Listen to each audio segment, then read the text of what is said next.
Knowledge city के मोअज़्ज़ज़ दोस्तों, अस्सलाम वालेकुम। दोस्तों, आज हम आपको एक ऐसे पागल शख्स की कहानी बताने जा रहे हैं जो कि इस वक्त पाकिस्तान में मौजूद है। ये शख्स जिसको भी मिलता है उसको अपनी एक ही दास्तान सुनाता है कि तकरीबन 80 साल पहले जब उसकी उम्र 20 साल थी तो उसकी माँ ने उसे तंदूर से रोटियां लगवाने के लिए भेजा। जब वो तंदूर से वापस आया तो उसे एक बुजुर्ग मिले जो कि शायद काफी दिनों से भूखे लग रहे थे।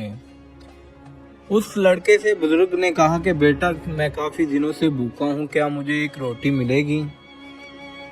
उस लड़के ने सोचा कि मेरे पास एक इजाफी रोटी है, क्यों ना मैं एक रोटी बुजुर्ग को खिला दूं। उसने एक रोटी बुजुर्ग को दे दी और बुजुर्ग ने वो रोटी फौरन खत्म कर दी।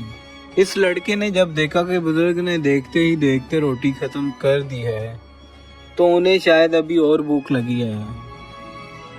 फिर इस लड़के ने बुजुर्ग से पूछा कि बाबा जी, अगर आपको और भूख लगी है तो मैं आपको एक और रोटी दे दूं। तो बुजुर्ग ने कहा कि तुम्हारी माँ ने तुमको रोटियां लाने भेजा था, जिसमें सिर्फ एक इजाफी रोटी थी जो कि तुमने मुझे खिला दी है। अब तुम्हारे पास कोई इजाफी रोटी नहीं है। वो लड़का बुजुर्ग की बात सुनकर हैरान हो गया कि इस बुजुर्ग को कैसे पता चला कि मेरे पास कितनी रोटी है। अभी वो इस कश्मकश में ही था कि उसने देखा कि बुजुर्ग उठकर जा रहे हैं। वो लड़का बुजुर्ग के पीछे गया और कहने लगा कि बाबा जी, आप कहाँ जा रहे हैं? तो बुजुर्ग ने जवाब दिया कि बेटा, मैं 2 दिन के सफर पर जा रहा हूँ, क्या तुम मेरे साथ चलोगे? उस लड़के ने जवाब दिया कि हाँ, मैं चलूंगा, मुझे इन 2 दिनों में कोई काम नहीं है।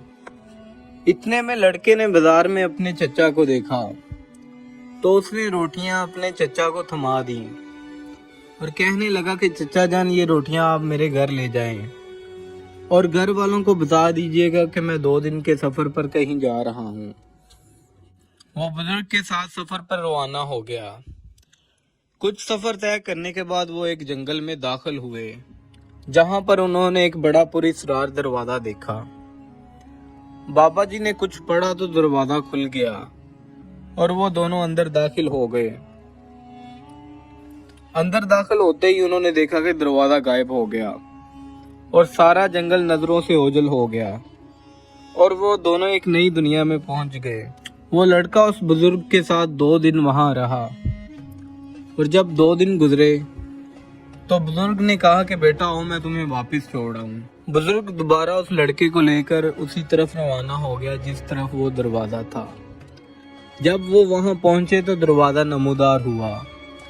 बुजुर्ग ने कहा कि बेटा, अब तुम वापस चले जाओ। जब वो लड़का दोबारा दरवाजे की दूसरी तरफ गुजरा तो वो बुजुर्ग गायब हो गया और दरवाजा भी मौजूद नहीं था और जिस जंगल में वो दाखिल हुआ था वो जंगल भी शहर में तब्दील हो चुका था।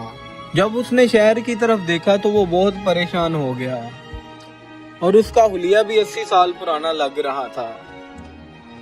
वो अपने घर की तलाश में निकल पड़ा, लेकिन उसको कहीं भी अपना घर ना मिला।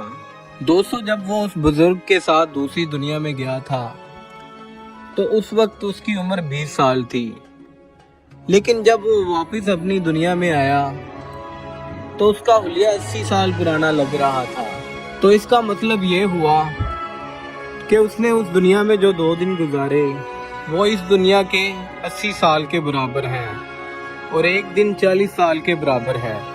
जब उसने देखा कि ना उसको अपना घर बार मिल रहा है और ना ही वो गली जिसमें वो तंदूर पर रोटियां लेने गया है, तो वो बहुत परेशान हुआ और उसने आहिस्ता आहिस्ता लोगों को अपनी कहानी के बारे में बताना शुरू कर दिया। लेकिन लोगों ने उसकी कहानी को झूठा और मनगढ़ंत करार दे दिया और उसको पागल कहना शुरू कर दिया। जब ये बात ज्यादा लोगों तक पहुंची तो उन्होंने उसे पागल खाने एडमिट करवा दिया। वो शख्स आज भी अपनी कहानी पागल खाने में मौजूद डॉक्टरों को बताता है, लेकिन कोई भी उसकी बात मानने को तैयार नहीं है। अब उसकी इस कहानी में कितना झूठ है और कितनी सच्चाई है, ये सिर्फ वो जानता है या उसका खुदा। دوستوں میں امید کرتا ہوں کہ آپ کو آج کی یہ ویڈیو بہت پسند آئی ہوگی، تو لائک کیجئے اور سبسکرائب کیجئے اور اس ویڈیو کو اپنے دوستوں کے ساتھ شیئر کیجئے۔ ملتے ہیں ایک اور نئی ویڈیو کے ساتھ، تب تک کے لیے اللہ حافظ۔